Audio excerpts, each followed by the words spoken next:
সকল দর্শক বন্ধুদেরকে অনেক অনেক স্বাগত জানিয়ে শুরু করছি আজকের এনবিপি Unani and Ayurveda research centre অনুষ্ঠান। আয়ুর্বেদ অত্যন্ত প্রাচীন একটি ভারতীয় চিকিৎসা পদ্ধতি। আমরা এই দু একদিন আগেই বিশ্ব যোগ দিবস পালন করলাম, যেখানে বিশ্বের বহু মানুষ বিভিন্ন কর্মস্থান থেকে কিন্তু যোগ পালন করেছে। আর এই যোগাভ্যাস কিন্তু সত্যি সত্যি কতটা যে কার্যকর আরো একবার কিন্তু ভারতবর্ষের বুকে মানুষ দাঁড়িয়ে বুঝিয়ে দিয়েছে যে যোগাভ্যাস করলেও কিন্তু আপনার জীবনে অনেক পরিবর্তন হতে পারে। শুধুমাত্র শারীরিক নয়, আপনার গঠনগত এবং চিন্তা মননশীলগতও পরিবর্তন করতে পারে এই আয়ুর্বেদের মধ্যে দিয়ে। আয়ুর্বেদ সত্যি সত্যি পারে আপনাকে নতুন জীবন প্রদান করতে। এটা অত্যন্ত প্রাচীন একটি ভারতীয় চিকিৎসা পদ্ধতি বা ভেষজ পদ্ধতি, যেগুলোর মধ্যে থেকেই একদম সম্পূর্ণ গাছগাছড়ার ভেষজ পদ্ধতিকেই কিন্তু উপাদেয় হিসেবে আপনার শারীরিক এবং মানসিক সমস্যার সমাধানে কাজে লাগানো হয়। আর এই যে বহু প্রাচীন পরম্পরা, যারা ইতিমধ্যেই একদম নতুন ভাবেই আয়ুর্বেদকে আমাদেরকে ভালোবাসতে শিখিয়েছে, বুঝতে শিখিয়েছে, এবং আয়ুর্বেদও যে পারে আগামী দিনে আপনাকে সুস্থ এবং স্বাভাবিক জীবন ফিরিয়ে দিতে, এই যে বিশ্বাস, এই যে ভরসা যারা আমাদেরকে জুগিয়েছেন, তারাই হচ্ছেন NBP Unani and Ayurveda research সেন্টারের অভিজ্ঞ চিকিৎসকেরা। আজকেও আমাদের মধ্যে এমন একজন চিকিৎসক উপস্থিত, যে মানুষটি যখনই লাইভ অনুষ্ঠানে এসেছেন তখনই কিন্তু আমাদেরকে বোঝানোর চেষ্টা করেছেন যে আমরা কিভাবে নিজেদের প্রতি যদি একটু যত্নশীল হই, তাহলে অনেকটাই কিন্তু আমরা রোগমুক্তির দিক থেকে এগিয়ে থাকবো। যে মানুষটি যখনই অনুষ্ঠানে আসছেন তখনই কিন্তু বোঝাচ্ছেন আমরা সত্যি সত্যি পারি আয়ুর্বেদের মধ্যে দিয়ে আমি আপনি সকলকে ভালো রাখতে। তিনি আর কেউ নন, তিনি হচ্ছেন NBP Unani and Ayurveda research সেন্টারের chief medical officer CMO doctor N Bhattacharya. আজকের অনুষ্ঠানে অনেক স্বাগত জানিয়ে নেব ম্যামকে। ম্যাম, অনেক স্বাগত আজকের অনুষ্ঠানে আপনাকে। নমস্কার ম্যাম, আজকে দিনে দাঁড়িয়ে আমরা কিন্তু বলতে পারি না শুধু পার্টিকুলার যে ছেলেদের সমস্যাই বেশি কিংবা মেয়েদের সমস্যাই বেশি, আর প্রত্যেকটা মানুষের ক্ষেত্রেই দেখতে পাচ্ছি যে সমস্যা কিন্তু বেড়েই চলেছে উত্তরোত্তর। আর সব থেকে বেশি যেটা সমস্যা দেখা দিচ্ছে সেটা হচ্ছে ইনফার্টিলিটির মতন সমস্যা কিংবা মেয়েদের বন্ধ্যাত্বজনিত সমস্যা। একদম ঘাবড়ানোর কোনো বিষয় নেই। কি কারণে হচ্ছে, কেন হচ্ছে, এর থেকে মুক্তির কি উপায় রয়েছে, আমরা সবটাই জানবো এন ভট্টাচার্যার কাছ থেকে। ম্যাম, যদি একটু দর্শকদেরকে জানান। আচ্ছা, প্রথমত একটা কথা বলবো, এই যে ইনফার্টিলিটি বা এই যে বন্ধ্যাত্ব, এই যে সমস্যাটি, প্রথম কথা এটি শুধুমাত্র ফিমেলের নয় বা শুধুমাত্র মেলের নয়। বেসিক্যালি আমরা প্রচুর এরকম ফোন কলস পাই বা আমরা এরকম পেশেন্টও দেখি যেখানে প্রথমে এসে একটা এলিগেশন এটাই থাকে যে অনেকদিন ধরে আমরা ট্রাই করছি কিন্তু আমাদের কনসিভ হচ্ছে না, বেবি হচ্ছে না, ইস্যু আসছে না, মহিলার সব ধরনের রিপোর্ট করা হচ্ছে, সব নর্মাল। তারপরেও কেন হচ্ছে না, তার জন্য সামহাও কোথাও না কোথাও থেকে ওনাকে ওটার জন্য দায়ী করা হচ্ছে। সেটা একদমই নয়। আপনার এই ইনফার্টিলিটির কারণ কিন্তু মেলও হতে পারে, ফিমেলও হতে পারে, আবার উভয়ই কিন্তু হতে পারে। এবারে যে ইনফার্টিলিটির এই টপিকটা নিয়ে কেন আলোচনা করা, কারণ দেখুন এখন প্রচুর আমরা এরকম কেসেস পাচ্ছি যেখানে ঠিকভাবে যখন আপনার প্রেগনেন্সি আপনার ঠিকভাবে আসছে না বা এলেও আপনার সেটা স্টে করছে না, সেটা আপনার কোনো রকম ভাবে আপনার অ্যাবর্শন হয়ে যাচ্ছে বা মিসক্যারেজ হয়ে যাচ্ছে, এই যে প্রবলেমস গুলো, এগুলো কিন্তু এখন দিন দিন প্রচুর পরিমাণে বেড়ে যাচ্ছে, প্রচুর এরকম কেসেস দেখা দিচ্ছে।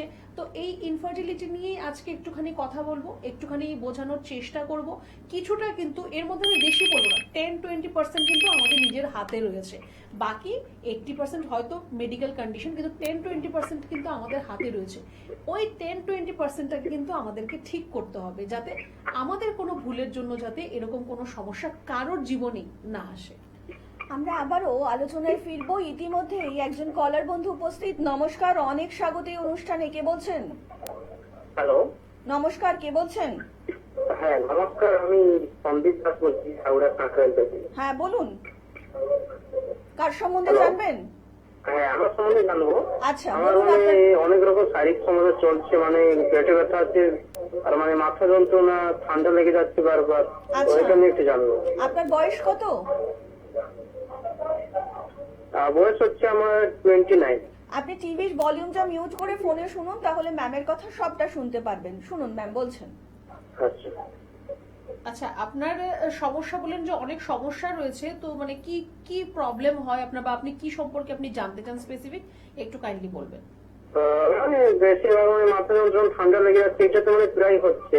আচ্ছা আর তার সঙ্গে পেট ব্যথা হচ্ছে, গ্যাস হয়ে যাচ্ছে। আচ্ছা, আপনার গরমের সময়ও কি এরকম হয় যে মাথা ব্যথা হচ্ছে বা জ্বর সর্দি কাশি হচ্ছে, ঠান্ডা লেগে যাচ্ছে? এটা কি গরমকালেও হয় না শুধু শীতের সময় বা বর্ষাকালেই হয়? না না, এই গরমকালে বেশিরভাগ হচ্ছে। গরমে বেশি করে হচ্ছে? তো দেখুন, আপনার যদি এরকম আপনার প্রবণতা থাকে যে আপনার চট করে আপনার ঠান্ডা লেগে যাচ্ছে বা আপনার জ্বর সর্দি কাশি হয়, মাথা ব্যথা হয়, মাথা ব্যথা কিন্তু অনেকগুলো কারণ থেকে হতে পারে। যদি আপনার মাইগ্রেনের সমস্যা হয় তাহলে মাথা ব্যথা আসতে পারে, বা চোখের পাওয়ার যদি আপনার চেঞ্জ হয় বা চোখে যদি পাওয়ার নতুন করে আসে তাহলেও মাথা ব্যথা হতে পারে। সাইনাসের সমস্যা থেকে আপনার মাথা ব্যথা হতে পারে। তো আগে সেই কারণটাকে আমাদের কিন্তু রুল আউট করতে হবে যে কেন আপনার মাথা ব্যথার সমস্যাটা হচ্ছে। আপাতত আপনি যেটা করতে পারেন, একটু সামান্য গরম জল করুন, তার মধ্যে একটা কর্পূর দিন, দিয়ে ওই জলটার আপনি ভাপ নেবেন, যে ধোঁয়াটা উঠছে সেটা আপনি নাক দিয়েও নেবেন, মুখ দিয়েও নেবেন, ঠিক আছে? আপনার এই যে ন্যাজাল প্যাসেজ যেটা রয়েছে, যেটা আপনার নাক থেকে একদম মাথা অব্দি রয়েছে, সেটা যদি আপনার ক্লিয়ার থাকে হয়তো মাথা ব্যথাটা আপনার কম হতে পারে। একটু আপনি চোখের পাওয়ারটা টেস্ট করান, ঠিক আছে? হতে পারে নতুন করে আপনার পাওয়ার এসছে বা পাওয়ার চেঞ্জেস হয়েছে, তো চোখের পাওয়ারটা একটু টেস্ট করাবেন। আর যেটা আপনি বললেন যে আপনার একটু গ্যাস অম্বলের সমস্যা বা একটু পেটের ব্যথার সমস্যা রয়েছে, একটু গরম জল খাওয়া শুরু করুন। এখন থেকে একটু গরম জল খান, ঈষদুষ্ণ গরম জল প্রত্যেক দিন। আপনি যে জল খান 3 থেকে 3.5 লিটার মতো জল খাবেন, আর সেটা চেষ্টা করবেন ঈষদুষ্ণ গরম জল খাওয়ার।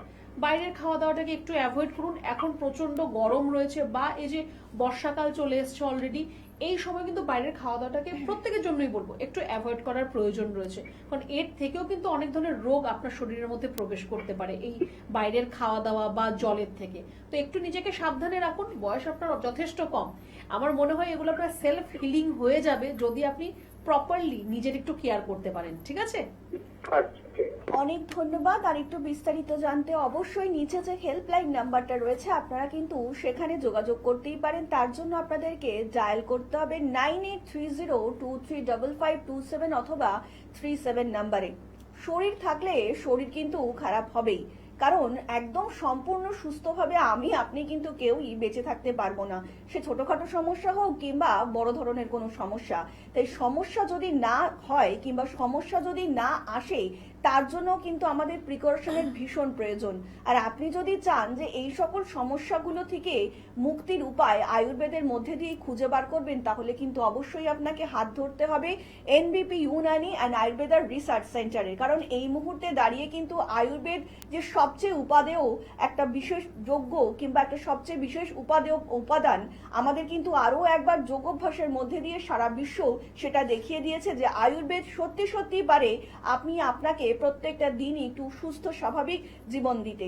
ম্যাম, আমরা আবার আলোচনায় ফিরবো। ম্যাম, যে নিয়ে আলোচনা করছিলাম ইনফার্টিলিটি, তো আপনি যেমন বললেন পুরুষদের ক্ষেত্রেও হয়, তো আগে একটু জিজ্ঞেস করব মহিলাদের ক্ষেত্রে কি কি ধরনের সমস্যা দেখা দেয়? আচ্ছা, ইন জেনারেল আমি বলবো যেটা 10-20% যেটা আমাদের হাতে রয়েছে, যে আমাদের এই ভুলের জন্য ইনফার্টিলিটি আমাদের মধ্যে আসতে পারে। আগে এটা নিয়ে কথা বলবো, যেহেতু এটা 10-20% মাত্র ছোট্ট একটা সমস্যা। দেখুন, একটা এজ অবশ্যই একটা ফ্যাক্টর রয়েছে এখানে।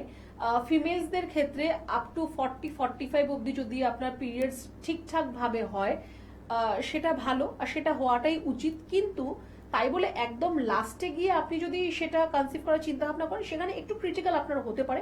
অনেকের ক্ষেত্রে সেটা হয় না, খুব সুন্দরভাবে নর্মালি হয়। অনেকের ক্ষেত্রে কিন্তু ব্যাপারটা ক্রিটিক্যাল হয়ে যায়। তো তার জন্য একটা আপনার যদি মোটামুটি একটা এজ লিমিট আপনি বলেন যে তাহলে কিরকম এজের মধ্যে আমরা কনসিভ করব, সেটা ভালো হবে। তো 35-40 ইজ গুড ফর ইউ। তারপরে একটুখানি আপনার হয়তো বেশি প্রিকশন মেনটেন করতে হবে, সেটা ফিমেলসদের জন্য বললাম। মেলের জন্য বলবে, এবার এখন মেল বলবে আমি সারা জীবন ধরেই আমার মধ্যে ক্যাপাসিটি রয়েছে, না, একদমই নয়। আপনার এই যে স্পার্ম কাউন্ট যেটা আমরা চেক করে থাকি মেলদের ক্ষেত্রে, তার মধ্যে হেলদি স্পার্ম কতটা রয়েছে সেটা জানার প্রয়োজন রয়েছে। প্রত্যেকটা কিন্তু স্পার্মাটোজোয়া গিয়ে কাজ করতে পারে না, সিঙ্গেল একটা মাত্রই কিন্তু কাজ করে। তো সেটা কতটা তার কোয়ালিটি ভালো রয়েছে সেটাও কিন্তু ফ্যাক্টর করে। আর সেই কোয়ালিটিটা আপনার আপ টু 40-45, তারপরে কিন্তু কোয়ালিটি আপনার ভালো থাকবে না, তখন কিন্তু আপনার থেকে ইনফার্টিলিটির সমস্যা কিন্তু চলে আসবে। তো এই যে একটা এখানে আপনার ফ্যাক্টর রয়েছে। তার পাশাপাশি অতিরিক্ত পরিমাণ আপনি যদি কোনো অ্যালকোহল কনজাম্পশন করেন, বা আপনি যদি টোবাকো, মারিজুনা বা যে কোনো ধরনের আপনি এডিকশনের মধ্যে যদি আপনি থাকেন, বোথ মেল এন্ড ফিমেলের জন্যই বলবো, তাহলেও কিন্তু আপনার এর থেকেও কিন্তু আপনার একটা ইনফার্টিলিটির মতো সমস্যা আপনার মধ্যে আসতে পারে। যদি আপনার ওভারওয়েট হয়, বা যদি আপনার আন্ডারওয়েট হয়, বা ল্যাক অফ এক্সারসাইজ, এই প্রত্যেকটাই কিন্তু ভবিষ্যতে গিয়ে কোথাও না কোথাও আপনার ইনফার্টিলিটির একটা কারণ হতে পারে। ডাইরেক্ট কজ না হলেও ইনডাইরেক্ট কজও কিন্তু অনেকটা হ্যাম্পার করবে আপনার বডিকে। তো এই জিনিসগুলো আমি বলবো যে হ্যাঁ, হয়তো ডাইরেক্টলি এরাই দায়ী নয়, কিন্তু ইনডাইরেক্টলি হলেও কিন্তু এরা দায়ী রয়েছে। ওই যে 10-20% অল্প হলেও কিন্তু এরা দায়ী রয়েছে। তো এই জিনিসগুলোকে উভয়ের জন্য বলবো একটু কাট ডাউন করতে হবে, একটু এই জায়গাটাকে কিন্তু ঠিক করতে হবে। আমরা আবারও আলোচনায় ফিরবো। ইতিমধ্যে আরো একজন কলার বন্ধু উপস্থিত। নমস্কার, অনেক স্বাগত এই অনুষ্ঠানে। কে বলছেন? হ্যাঁ নমস্কার, আমি সুরঞ্জন দা বলছি। হ্যাঁ বলুন, কার সম্বন্ধে জানবেন? আমার নিজের সম্বন্ধে। আচ্ছা বলুন, আপনার কি শারীরিক সমস্যা, তার সাথে বয়সটা উল্লেখ করবেন। হ্যাঁ, আমার বয়স এখন 38+। হুম। তো আমার প্রচন্ড পেটের প্রবলেম, গ্যাসের প্রবলেম হয়। আচ্ছা, এটা কতদিন ধরে হচ্ছে? এটা প্রায় 2-3 মাস ধরেই হচ্ছে। তা এর জন্য কোনো ডক্টর দেখিয়েছেন আগে? হ্যাঁ দেখিয়েছিলাম, ওই টুকটাক গ্যাসের ওষুধ টষুধ দিত, খেতাম। আচ্ছা, তাতে কোনো সলিউশন হচ্ছে না, তাই তো? Hello, hello. বলছি তাতে কোনো সলিউশন আপনি পাচ্ছেন না, তাই তো? হুম। একদম একদম, শুনুন ম্যাম বলছেন। আচ্ছা, আপনার বাইরে খাওয়া দাওয়া করেন আপনি বা করতে হয় বাইরে? বাইরে খাওয়া দাওয়াটা কমিয়ে দিয়েছি। কমিয়ে কি দিয়েছেন? করতাম খুব। আচ্ছা, তো সেটা কমিয়েছেন মানে আগে আপনার খাওয়া দাওয়া করা হতো, এখন সমস্যা হয় বলে কমিয়ে দিয়েছেন, তাই তো? হ্যাঁ হ্যাঁ হ্যাঁ হ্যাঁ। আচ্ছা, বা খালি পেটে থাকেন আপনি, অনেকক্ষণ খালি পেটে থাকা হয়ে যাচ্ছে, এরকম হয়? এটাও হয়। আচ্ছা, তো যেরকম আপনি ওই বাইরের খাওয়া দাওয়াটাকে এখন কমিয়ে দিয়েছেন, এই খালি পেটে থাকাটাকেও এখন কিন্তু আপনাকে কমিয়ে দিতে হবে, বন্ধ করতে হবে একটা সময় গিয়ে, ঠিক আছে? আপনি বারে বারে খান, অল্প অল্প খান। খেতে বলছি মানে এই নয় যে আপনি সারাদিনে 4-6 বার ভাত রুটি খাবেন, কোনো দরকার নেই। আপনি ফ্রুট স্যালাড খেতে পারেন, বা আপনি ভেজিটেবল স্যালাড খেতে পারেন, বা আপনি যে মিক্স সিডস যেগুলো হয় সেগুলো আপনি খেতে পারেন। তো এই খাওয়া দাওয়ার মধ্যে এই চেঞ্জেসটা আপনি একটু করুন। আর অতিরিক্ত তেল ঝাল মশলা বা মাছ মাংস ডিম আপনি খাবেন না, এটা আপনার ডাইজেশনকে প্রবলেম করবে। আপনার খাওয়া দাওয়া ঠিকভাবে হজম না হলে আপনার কিন্তু গ্যাস অম্বলের সমস্যা আপনার মধ্যে আসবে। তো একটু খাওয়া দাওয়ার দিকে একটু আপনাকে রেস্ট্রিকশন আনতে হবে, একটু চিন্তা ভাবনা করুন। আর তার পাশাপাশি একটু আপনি এক্সারসাইজ করবেন, প্রত্যেক দিন আধা ঘন্টা সময় নিজের জন্য বার করুন। আমি বলছি যে জিমে গিয়ে এক্সারসাইজ করুন, কিচ্ছু না হোক একটু হাঁটুন, আপনি জগিং করুন, ওয়াকিং করুন, সেটাও কিন্তু আপনার জন্য প্রয়োজন হচ্ছে। শুধু খাওয়া দাওয়া করলাম, আমি টেবিল চেয়ারে বসে কাজ করছি বা কাজের জন্য অফিসে যাচ্ছি, এটাতে কিন্তু কোনো লাভ হবে না। একটু ওয়ার্কআউট করতে হবে, ঠিক আছে? আপনি যখন ওয়ার্কআউট করবেন আপনার অর্গানগুলোও কিন্তু ওয়ার্কআউট করবে। তো ওরা যদি ওয়ার্কআউট না করে, আমরা যেমন বসে বসে ঝিমিয়ে পড়ি, তো অর্গানগুলো কিন্তু বসে বসে ঝিমিয়ে পড়বে, ঠিকভাবে কাজ করতে পারবে না, ঠিক আছে? তো আমার মনে হয় যে এর জন্য খুব বেশি আপনাকে চিন্তা ভাবনা করতে হবে না। খাওয়া দাওয়ার দিকে একটু নজর দিন, খালি পেটে থাকবেন না, গরম জল খাওয়ার অভ্যাস করুন, এখন থেকেই গরম জল খাওয়া শুরু করুন, আর একটু এক্সারসাইজ করুন। আমার মনে হচ্ছে আপনি এর থেকেই সুস্থ হয়ে যাবেন, ঠিক আছে? ডায়াবেটিস আছে ম্যাম আমার। আচ্ছা, তো এর জন্য তো আপনার চিকিৎসা চলছে নিশ্চয়ই? হ্যাঁ হ্যাঁ হ্যাঁ। তো আপনার যদি সুগার থাকে বা প্রেসার, কোলেস্ট্রল আর অন্য কোনো সমস্যা আছে? না, ওরকম কিছু সেরকম সমস্যা নেই। আচ্ছা, আপনার সুগারটা কতদিন ধরে আছে? সুগারটা প্রায় 7-8 বছর। 7-8 বছর। আপনার বয়সটা কত বললেন এখন? 38+। মানে আপনার 30 বছর বয়স থেকে সুগার? হুম। দেখুন, আমি তো বলবো যে আপনার পেটের সমস্যাকে নিয়ে আপনি ওয়ারিড না হয়ে আপনার এই সুগারের সমস্যাটাকে নিয়ে আপনাকে ওয়ারিড হওয়া দরকার।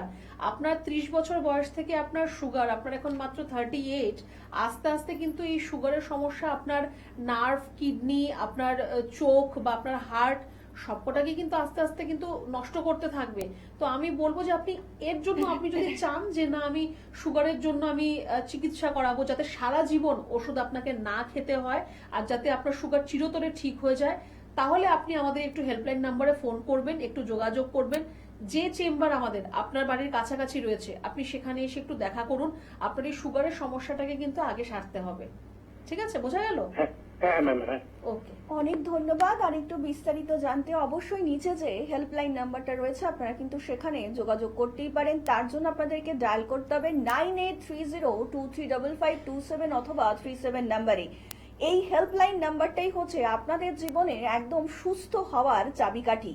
এরকম বহু মানুষ হয়তো আপনার আশেপাশে রয়েছেন যারা হয়তো অনেক দিন ধরে নানা রকম শারীরিক সমস্যার মধ্যে দিয়ে যাচ্ছেন, অনেক ডাক্তার দেখিয়েছেন, আলটিমেটলি নেট ফল জিরো। তাদের জন্যই কিন্তু এই হেল্পলাইন নাম্বারটা অব্যর্থ ওষুধের মতনই কাজ করবে, কারণ এই হেল্পলাইন নাম্বারে আপনারা যখনই ফোন করছেন আপনারা কিন্তু যুক্ত হয়ে যাচ্ছেন এনবিপি ইউনানি অ্যান্ড আয়ুর্বেদা রিসার্চ সেন্টারের ডাক্তারবাবুদের সঙ্গে।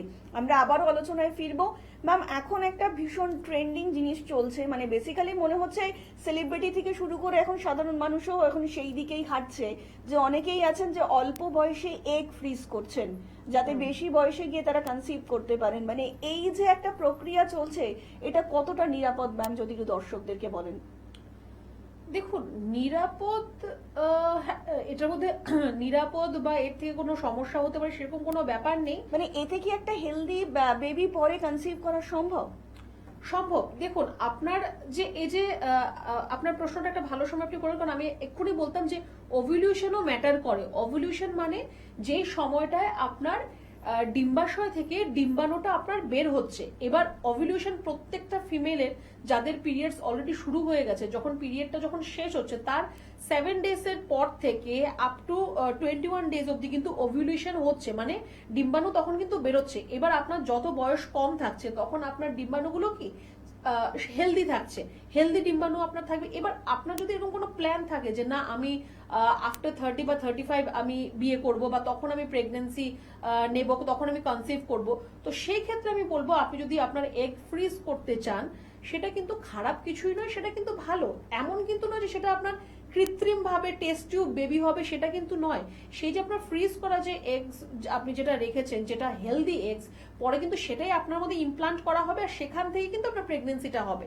তো অনেকের এটা ধারণা থাকতে পারে যে এটা তো পরবর্তী সময় টেস্ট টিউব বেবি হবে, ল্যাবরেটরিতে বাচ্চা তৈরি হবে। না, সেরকম হবে না। সেই এগস গুলোকে আপনার মধ্যে ইমপ্লান্ট করে সেখান থেকেই আপনার কিন্তু বেবি হবে। তো সেটা আমি খুব খারাপ বলবো না। হ্যাঁ, এখন যেটা আপনি বললেন যে হ্যাঁ সেলিব্রিটিরা এটা নিয়ে এখন কথা বলছে, তার জন্য সেটা নিয়ে এখন হয়তো সবাই জানছে বা অনেকেই সেটা করছে, সেটা করা যেতে পারে। কিন্তু যদি আপনার এটা আপনার একটা এজ টাইম পিরিয়ড রয়েছে, তারপরে আপনার এগ ফ্রিজ করে অ্যাজ সাচ কোনো লাভ নেই, কারণ তখন যা স্ট্রেংথ থাকবে আরো 3-4 বছর পরে আপনি যদি তখন কনসিভ করতে চান সেমই কিন্তু তখন থাকবে। তো যদি আপনাকে এগ ফ্রিজ করতে হয় সেটাও কিন্তু আপনার উইদিন 28 ইয়ার্স অফ ইয়ার্স, আপনার যখন 28 বছর বয়স তার মধ্যে যদি আপনি একটা ফ্রিজ করতে পারেন দ্যাট ইজ গুড। এটি একটি আপনার ব্যাপার রয়েছে, এখানে আপনারা অনেকেই সেটার হেল্প নিতে পারেন। হ্যাঁ, সেটা আবার প্রত্যেকের পক্ষে সেটা করা সম্ভব নয়। আচ্ছা, এবার আপনার এই যে ইনফার্টিলিটির আমি একটা কজ আপনাকে বললাম যেটা ইন জেনারেল মেল ফিমেল উভয়ের জন্য। এবার ফিমেলসদের ক্ষেত্রে যে কেন আপনার মধ্যে ইনফার্টিলিটি আসতে পারে, কি রিজন, কি কজ, যে আপনি কি করে আপনার কেন ইনফার্টিলিটি আসে, তার পেছনে কিন্তু অনেক কারণ রয়েছে। এক, আপনার যদি ফ্যালোপিয়ান টিউবের মধ্যে যদি কোনো ধরনের ব্লকেজ থাকে তাহলে কিন্তু আপনার সেই জায়গার মধ্যে গিয়ে আপনার কিন্তু বেবি ইমপ্লান্ট হবে না। মানে যে বাচ্চার যে ঘর রয়েছে বা যে রাস্তাটা দিয়ে যাবে সেই রাস্তাটা যদি বন্ধ থাকে সেখানে গিয়ে কিন্তু আপনার কনসিভ হবে না, প্রেগনেন্সি আসবে না যদি ফ্যালোপিয়ান টিউবের মধ্যে ব্লক থাকে। ইউটেরাসের আমাদের যেরকম প্রজেকশন হয়, আমাদের যে জরায়ুটা যেরকম ভাবে থাকার দরকার ও যদি সেরকম না থাকে, ঘুরে আছে, উল্টো হয়ে আছে, তাহলেও কিন্তু আপনার সেখানে প্রেগনেন্সি আসবে না। বা যদি আপনার ওভারির কোনো ধরনের কোনো ডিজিজ থাকে, সেটা আপনার পিসিওএস হতে পারে বা পিসিওডি হতে পারে, বা অনেকের ক্ষেত্রে দেখা যায় যে পিসিওডি বা পিসিওএস এর সমস্যা রয়েছে, অপারেশন করা হলো, ওভারি একটা রয়েছে বা একটা নেই, পার্শিয়াল ওফোরেক্টমি হয়েছে, তো সেখানেও কিন্তু আপনার কনসিভ করতে একটুখানি কিন্তু আপনার প্রবলেম হতে পারে, কারণ দুটো ডিম্বাশয় রয়েছে আপনার, দুটো ডিম্বাশয় থেকে এক এক মাসে এক এক ডিম্বাশয় থেকে কিন্তু ডিম্বাণুগুলো আসছে। এবার আপনার যদি একটাই থাকে তাহলে ওকে কিন্তু এভরি মান্থ কাজ করতে হচ্ছে, ও কিন্তু রেস্ট পাচ্ছে না, সেখানে কিন্তু আপনার যে এগস গুলো রয়েছে সেটা কিন্তু আনহেলদি হয়ে যেতে পারে। তো তার জন্য আপনার দুটো ডিম্বাশয়, দুটো আপনার ওভারি থাকার খুব প্রয়োজন। অনেক ক্ষেত্রে সার্জারিতে সেটা বাদ দিতে হয়, তো সেটা আফটার আ সার্টেন এজ ওকে, কিন্তু আপনার কম বয়সের মধ্যে সেটা কিন্তু না করাটাই উচিত। তো এগুলো কিছু আপনার মেডিকেল কন্ডিশন রয়েছে যার জন্য আপনার মধ্যে ইনফার্টিলিটি সমস্যা আসতে পারে বা দেখা দিতে পারে। আমরা আবারও আলোচনায় ফিরবো, ইতিমধ্যে আরো একজন কলার বন্ধু উপস্থিত। নমস্কার, অনেক স্বাগত এই অনুষ্ঠানে। কে বলছেন? ম্যাম, আমি শর্মিষ্ঠা সাহা বলছি। বলুন। আর সাঁতরাগাছি থেকে বলছি। আচ্ছা, কার সম্বন্ধে জানবেন? আমার সম্বন্ধে। আচ্ছা বলুন, আপনার কি শারীরিক সমস্যা, তার সাথে আপনার বয়সটা উল্লেখ করবেন। আমার বয়স হচ্ছে 34। আর আমি আমার সমস্যা হচ্ছে যে আমার পিরিয়ডটা কমে গেছে, মানে 2 মাস 3 মাস পর পর হচ্ছে। আচ্ছা আচ্ছা, এর জন্য কি আগে কখনো ডাক্তার দেখানো হয়েছে? দেখানো হয়েছিল, আর একটা সোনোগ্রাফি করানো হয়েছিল, ওষুধ দিয়েছিল, তো মাঝে খেয়েছিলাম, হয়েছিল আবার বন্ধ হয়ে যায়। আচ্ছা, মানে এটা কিন্তু সত্যি খুব সিরিয়াস একটা ম্যাটার ম্যাম, মানে মেডিসিন খেলে তবেই ওনার আর কি পিরিয়ডস হচ্ছে। হ্যাঁ। হ্যাঁ, শুনুন। আচ্ছা, তো এই যে আপনার এই যে প্যাটার্নটা, যে আপনার মেডিসিন খেলে তবে আপনার পিরিয়ডস হয়, এটা আপনার কতদিন ধরে এই প্যাটার্নটায় আপনি রয়েছেন? এটা 1 বছরের কাছাকাছি হবে। 1 বছরের কাছাকাছি। তো আপনার হঠাৎ করে আজকে কেন মনে হলো যে না, এটা নিয়ে আমার কথা বলা দরকার? আপনি তো ওষুধ খাচ্ছেন, তখন আপনার হচ্ছে, আপনি তো ওই রকম ভাবেই তো চিকিৎসাটা করছেন। হ্যাঁ, ওষুধ খাচ্ছি ঠিকই, কিন্তু যখন ওষুধ খাচ্ছি তখন হয়তো 1 মাস পর হচ্ছে, আবার যখন ওষুধ বন্ধ হয়ে যাচ্ছে না, তখন আবার দেখছি যে আবার 4 মাস এরকম মানে টাইফয়েড আচ্ছা, রিপোর্ট কিছু করা হয়েছে আপনার? কোনো রক্ত পরীক্ষা করা হয়েছে কি? না, এগুলো কিছু দেয়নি, শুধু আলট্রাসোনোগ্রাফি করতে দিয়েছিল একবার। আল্ট্রাসোনোগ্রাফিতে কোনো সমস্যা ধরা পড়েছে আপনার? না, সমস্যা কোনো কিছু ধরা পড়েনি। তারপরে ওরা একটা পরীক্ষা করতে দিয়েছিল আলট্রাসোনিক, কিছুদিন পরে 2-3 মাস পরে হ্যাঁ ওই পেটছাপ পরীক্ষা করতে দিয়েছিল, হ্যাঁ। তো কিছু রিপোর্টে পাইনি। বেশ, দেখুন আপনার অ্যাকচুয়ালি হরমোনাল ইমব্যালেন্স হচ্ছে শরীরের মধ্যে, যার জন্য আপনাকে বাইরে থেকে হরমোনের ওষুধ দিতে হচ্ছে। এবার হরমোনের ওষুধটা যখন আপনার মধ্যে যাচ্ছে, তখন আপনার পিরিয়ডটা হবে। আবার আপনি যে মেডিসিনটা বন্ধ করবেন, তখন আপনার পিরিয়ডটা কিন্তু আবার অটোমেটিক্যালি স্টপ হয়ে যাবে। তো আপনার এখন 34 বললেন, তাই তো বয়স? তো এই 34 ইয়ার্স এর মধ্যে আপনার যদি পিরিয়ডস এরকম ইররেগুলার হয় বা স্টপ হয়ে যায়, তো সেটা কিন্তু খুব ভালো সাইন নয়। কারণ এখনো আপনার মেনোপজ আসতে এখনো আপনার 11-12 বছর বয়স এখনো বাকি রয়েছে মেনোপজ আসতে। তো স্টিল আপনার কিন্তু রিপোর্টসে যদি সব ভালো আসে তাহলে তো ভালো কথা, কিন্তু আমার মনে হয় কিছু রক্ত পরীক্ষা আপনার করা হয়নি, সেটা করার প্রয়োজন রয়েছে। আপনি কোথা থেকে ফোন করছেন বললেন? সাঁতরাগাছি থেকে। সাঁতরাগাছি থেকে ফোন করছেন। তো হাওড়ায় আমাদের অনেকগুলো চেম্বার রয়েছে, ঠিক আছে? একটু আপনি হেল্পলাইন নাম্বারে ফোন করুন, একটু যোগাযোগ করুন যে কোন চেম্বারটা আপনার সুবিধা হবে, কোনটা কাছাকাছি হবে। যা আপনার রিপোর্টস, প্রেসক্রিপশন যাই রয়েছে সেগুলো নিয়ে এসে আপনি আমাদের চেম্বারে এসে একবার দেখা করবেন, একটু কথা বলবেন, ঠিক আছে? কারণ আপনার এই মেডিসিনের উপর ডিপেন্ডেন্ট থাকলে কিন্তু আপনার শরীরে আরো অন্যান্য রোগ চলে আসবে, ঠিক আছে? আপনার বডি ওয়েট বেড়ে যাবে, বা সেখান থেকে আপনার কোলেস্ট্রলের মাত্রা আপনার বেড়ে যেতে পারে, থাইরয়েডের মাত্রা বেড়ে যেতে পারে। তো আপনি একটুখানি আপনার রিপোর্টস আর প্রেসক্রিপশন গুলো নিয়ে একটু আমাদের সাথে যোগাযোগ করবেন। তারপর কি করতে হবে, কি ভালো হবে, সবটা আমরা আপনাকে গাইড করব, ঠিক আছে? অনেক ধন্যবাদ। আর একটু বিস্তারিত জানতে অবশ্যই নিচে যে হেল্পলাইন নাম্বারটা রয়েছে আপনারা কিন্তু সেখানে যোগাযোগ করতেই পারেন। আর এই মুহূর্তে এনবিপি ইউনানি অ্যান্ড আয়ুর্বেদা রিসার্চ সেন্টারের আপনারা হেড অফিস পেয়ে যাচ্ছেন মধ্যমগ্রামে, কলকাতাতে পাচ্ছেন ল্যান্সডাউন, হাজরা, হাতিবাগান, খিদিরপুর, হাওড়াতে পাচ্ছেন দাসনগর, বেলুর, শ্রীপুর এবং দক্ষিণ 24 পরগনার আমতলাতেও পেয়ে যাচ্ছেন এনবিপি ইউনানি অ্যান্ড আয়ুর্বেদা রিসার্চ সেন্টারের ক্লিনিক। তাছাড়া শুধুমাত্র আপনাদের জন্য এই মুহূর্তে কিন্তু মালদাতে আপনারা পেয়ে যাচ্ছেন ডক্টর এস ঘোষালকে, ঝাড়গ্রামে পাচ্ছেন ডক্টর এ হালদারকে, বনগাঁতে পাচ্ছেন ডক্টর এন ভট্টাচার্যকে, কাকদ্বীপেও কিন্তু পেয়ে যাচ্ছেন ডক্টর এন ভট্টাচার্যকে, মেদিনীপুরে পাচ্ছেন ডক্টর বি শর্মাকে, শিলিগুড়িতে পাচ্ছেন ডক্টর এস ঘোষালকে, বহরমপুরে পাচ্ছেন ডক্টর এ হালদারকে, কৃষ্ণনগরে কিন্তু আবারও পেয়ে যাচ্ছেন ডক্টর এ হালদারকে, রায়গঞ্জে পাচ্ছেন ডক্টর এস ঘোষালকে, হেরিয়াতে পেয়ে যাচ্ছেন ডক্টর বি শর্মাকে, ডিব্রুগড়ে পাচ্ছেন ডক্টর এস ঘোষালকে, মেচেদাতে কিন্তু আবারও পেয়ে যাচ্ছেন ডক্টর বি শর্মাকে, রামনগর নতুন চেম্বার সেখানে কিন্তু আবারও আপনারা পাচ্ছেন ডক্টর বি শর্মাকে, ক্যানিং এ পাচ্ছেন ডক্টর এ হালদারকে, বাঁকুড়াতে পাচ্ছেন ডক্টর এ হালদারকে, বর্ধমানে কিন্তু আবারও পেয়ে যাচ্ছেন ডক্টর বি শর্মাকে, গৌহাটিতে পাচ্ছেন ডক্টর এস ঘোষালকে, শিলচরে পাচ্ছেন ডক্টর ভি সিংকে, বোলপুরে পাচ্ছেন ডক্টর এস ভাদুরীকে, আরামবাগে পাচ্ছেন ডক্টর এ হালদারকে, হলদিয়াতে পাচ্ছেন ডক্টর এ হালদারকে, কোচবিহারে কিন্তু পাচ্ছেন ডক্টর এস ঘোষালকে, দুর্গাপুরে কিন্তু আবারও পেয়ে যাচ্ছেন ডক্টর বি শর্মাকে, আসানসোলে আবারও পাচ্ছেন ডক্টর বি শর্মাকে, গঙ্গারামপুরে পাচ্ছেন ডক্টর এস ঘোষালকে, আগরতলাতে কিন্তু আবারও পাচ্ছেন ডক্টর এন ভট্টাচার্যকে, পুরুলিয়াতে পাচ্ছেন ডক্টর এ হালদারকে, জামশেদপুরে পাচ্ছেন ডক্টর এস ভাদুরীকে এবং দিল্লিতে একদমই তাই, দিল্লিবাসীদের জন্য কিন্তু সত্যি সত্যি সুখবর, কারণ সেখানেও কিন্তু আপনারা পেয়ে যাচ্ছেন বি শর্মাকে। আপনাদের জন্যই কিন্তু গ্রাম থেকে শহর এবং শহর থেকে জেলা এবং জেলার থেকে বাইরেও কিন্তু এবার কলকাতার বাইরে দিল্লিতেও কিন্তু আপনারা পাচ্ছেন এনবিপি ইউনানি অ্যান্ড আয়ুর্বেদা রিসার্চ সেন্টারের ক্লিনিক। প্রত্যেকটা মুহূর্তে ডাক্তারবাবুরা চেষ্টা করছেন যাতে আপনারা আয়ুর্বেদকে ভালোবেসে আয়ুর্বেদকে সাথে নিয়ে আগামী দিনটা খুব সুন্দর করে এগিয়ে যেতে পারেন।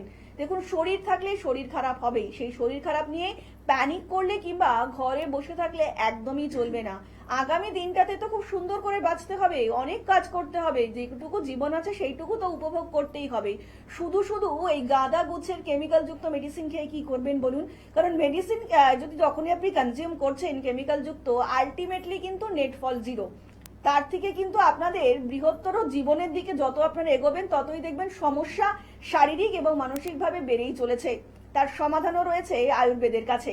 এনবিপি ইউনানি অ্যান্ড আয়ুর্বেদা রিসার্চ সেন্টারের ডাক্তারবাবুরা যে সত্যি সত্যি আপনাদেরকে নতুন ভাবে ভাবতে শিখিয়েছে, নতুন ভাবে বাঁচতে শিখিয়েছে, আমরা এই মুহূর্তে দেখে নেব তারই একটা ঝলক। নমস্কার স্যার, আপনার নাম? বিপ্লব মন্ডল, আচ্ছা, আপনি কোত্থেকে এসেছেন? বসিরহাট থেকে। বসিরহাট থেকে। আপনি কি সমস্যা নিয়ে এনবিপিতে এসেছিলেন? কিডনি সমস্যা, কিডনিতে পাথর। কিডনিতে পাথর। আচ্ছা, কিডনিতে পাথর হয়েছে। এর এখানে আসার আগে কি কোনো চিকিৎসা করেছিলেন? চোখের চিকিৎসা করেছিলাম, আচ্ছা, তাতে রেজাল্ট রেজাল্ট পাইনি, মানে একই ছিল? একই ছিল। আর কিডনিতে পাথর থাকাকালীন কি সমস্যা হতো আপনার? ব্যথা, ব্যথা হতো, খুব ব্যথা হতো। পেচ্ছাপ করতে?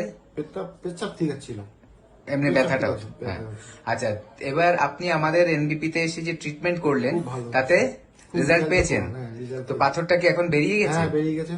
আচ্ছা, কতদিন ওষুধ খেয়েছেন? 45 দিন পেয়েছি, 45 দিনে আপনার পাথরটা বেরিয়ে গেছে। কিডনি থেকে পাথর বেরিয়ে গেছে। আচ্ছা, আপনি বলছিলেন পাথরটা আপনার সাথে আছে, দেখালে ভালো হয়, দর্শকরা এটা দেখলে বুঝতে পারবে। দেখুন, এরকম একটা পাথর আমাদের পেশেন্ট, উনি ট্রিটমেন্ট করেছে 45 দিন, আমাদের ওষুধ খেয়েছে এনবিপিতে এসে, এবং ওনার পাথর কিন্তু পেচ্ছাপের মাধ্যমে বেরিয়েও গেছে। ঠিক আছে, জাস্ট 45 ডেজ। এরকম রেজাল্ট কিন্তু আমরা দেখতে পাই আমাদের এনবিপি ট্রিটমেন্টে। আপনাকে অশেষ ধন্যবাদ এটা বলার জন্য আর দেখানোর জন্য যে পাথরটা নিয়ে এসেছেন। আরেকটা কথা বলবো, আপনি যারা এই প্রোগ্রামগুলো দেখবে, আপনার টিভিতে এই প্রোগ্রামগুলো দেখবে, তাদের জন্য কিছু বলতে চাইবেন? দেখুক, খুব ভালো লাগবে। না, মানে ট্রিটমেন্ট সম্বন্ধে কিছু বলতে চাইবেন? ট্রিটমেন্ট সম্বন্ধে কি, ট্রিটমেন্টটা করলে খুব ভালো লাগবে, উপকার পাবে, উপকার পাবে। উপকার পাবে। অশেষ ধন্যবাদ আপনাকে। আপনার নাম? বাণী দত্ত, কোথায় বাড়ি আপনার? পশ্চিম পুটিয়ায়। কি রোগে ভুগছিলেন আপনি? হাঁটু ব্যথা, অস্টোরাইটিস হাঁটু ব্যথাতে ভুগছি। কতদিন ধরে ভুগছিলেন এই রোগে? তাও ধরো বছর 6। এর আগে কোনো জায়গায় ট্রিটমেন্ট করিয়েছিলেন? প্রাইভেট ডাক্তার দেখিয়েছিলাম, কিন্তু ওই সাময়িক এত অ্যালোপ্যাথিক? অ্যালোপ্যাথি। তাতে কিন্তু কোনো সুরাহা পেয়েছিলেন? পেয়েছিলাম অল্প, কিন্তু এইরকম ডাক্তারবাবুর মতন লোককে দেখিয়ে এইরকম সুরা পাইনি। আচ্ছা, এনবিপি ইউনানিয়ান আয়ুর্বেদা হ্যাঁ। ডক্টর বি শর্মার আন্ডারে আপনি কতদিন রয়েছেন? এই তো প্রায় 1 মাস 10 দিন হবে। 1 মাস 10 দিন। হ্যাঁ। আগে 15 দিনের ওষুধ খেয়েছিলেন? হ্যাঁ, 15 দিনের ওষুধ খেয়ে আপনি কতটা সুস্থ বোধ করেছেন? অনেক অনেক সুস্থ। আমি এখন দিব্যি হাঁটা চলা করতে পারি। আমি পায়ে নিকাপ পরতে আমার লাগে না, আগে আমি নিকাপ ছাড়া কাজ করতে পারতাম না। ওপর নিচ নামতে গেলে একটু কষ্ট হতো, কটকট করতো, কিন্তু এখন আমার নিকাপ লাগে না।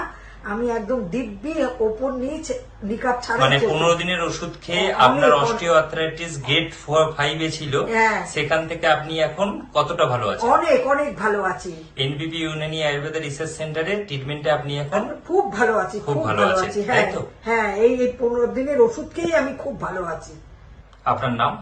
আমার নাম রাজা সেন, কোথায় বাড়ি আপনার? আমার আনন্দপালিত রোডে বাড়ি। কি প্রবলেমে ভুগছিলেন আপনি? আমার আর্থারাইটিস আছে, ওই আর্থারাইটিস প্রবলেমে আমি ভুগছিলাম। এছাড়া আমার ওভারওয়েট ছিল, একটু প্রেশারও হাই ছিল। কতদিন এই রোগে ভুগছেন? আমি এই দীর্ঘ প্রায় 1 বছরের কাছাকাছি এই 1 রোগে বছর। এর আগে কোনো জায়গায় ট্রিটমেন্ট করিয়েছিলেন? হ্যাঁ, এর আগে ট্রিটমেন্ট করেছিলাম, কিন্তু কোনো সুফল পাইনি। অ্যালোপ্যাথি? অ্যালোপ্যাথি ট্রিটমেন্ট করেছিলাম, কিন্তু কোনো ফল সেরকম এনবিপি হয়নি। ইউনানিয়ান আয়ুর্বেদা রিসার্চ সেন্টারে আপনি ট্রিটমেন্টে কতদিন আছেন? আমি এখানে 45 দিন আছি। 1.5 মাস। 1.5 মাস। এই 1.5 মাসে আপনি ওষুধ খেয়ে কতটা ভালো আছেন? আমি প্রায় 60% ভালো আছি। 60% ভালো আছেন। এনবিপি ইউনানি আয়ুর্বেদা রিসার্চ সেন্টারের চিকিৎসায় আগের থেকে আপনি এখনটাই অনেকটাই সুস্থ। অনেকটাই সুস্থ আছি এবং ভালো আছি। হেঁটে চলে বেড়াতে পারছি, যেটা আমি আগে পারতাম না। এখন অনেকটাই ভালো। হাঁটুটা লক হয়ে গিয়েছিল, হাঁটুটা এখন খুলে গেছে। আমি এখানে থেরাপি নিয়েছিলাম, পঞ্চকর্মা থেরাপি, খুবই ভালো হয়েছে এবং তাতে আরো আমি ফলপ্রসূ হয়েছে। এর জন্য আরো ভালো লাগছে এখন। আগের থেকে আপনি অনেক ভালোই ভালো আছেন। আছি, অনেকটা ভালো আছি ওকে। আগের থেকে। এবং ওজনটাও আমার কম হয়েছে, ওজন যা ছিল তার থেকে অনেকটা আমার ওজনটাও কম আছে। আপনার নাম? মিতা সেন, কোথায় বাড়ি আপনার? আনন্দপাড়ি। কি রোগে ভুগছেন আপনি? ওই ব্যথা। ব্যথা মানে হাঁটুর প্রবলেম? হ্যাঁ, মানে অস্টিও আর্থ্রাইটিস? অস্টিওআর্থ্রাইটিস। কোমরের কোনো সমস্যা ছিল? না, কোমরে বেশি সমস্যা। শুধু হাঁটুরই সমস্যা? হ্যাঁ, হাঁটু থেকে পা পর্যন্ত। পা পর্যন্ত। এর আগে কোনো জায়গায় ট্রিটমেন্ট করিয়েছিলেন? হ্যাঁ, আগে করিয়েছি। অ্যালোপ্যাথিক? হ্যাঁ, তাতে কোনো সুরাহা পেয়েছিলেন? খুব একটা না। খুব একটা পাননি? না। Doctor Sharma B Sharma NBP Unani Ayurveda research সেন্টারে ট্রিটমেন্টে আপনি কতদিন আছেন? এই 1 মাস হবে। 1 মাস। 1 মাস ওষুধ খেয়ে আপনি এখন কেমন আছেন? ভালো আছি। আগের থেকে অনেকটা ভালো আগের আছেন? থেকে অনেকটা ভালো।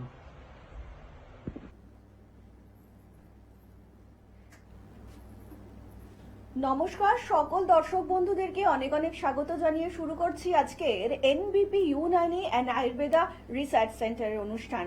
আয়ুর্বেদ অত্যন্ত প্রাচীন একটি ভারতীয় চিকিৎসা পদ্ধতি, কম করে 5000 বছরের পুরনো একটি পদ্ধতি। আর এই পদ্ধতিকে এখনো যারা বয়ে নিয়ে চলেছেন এবং আগামী দিনেও বয়ে নিয়ে যাবেন বলে প্রতিজ্ঞাবদ্ধ, তারা হচ্ছেন NBP Unani and Ayurveda research সেন্টারের চিকিৎসকেরা। আপনারা প্রত্যেকেই জানেন আয়ু মানে হচ্ছে জীবন আর বেদ মানে হচ্ছে জ্ঞান।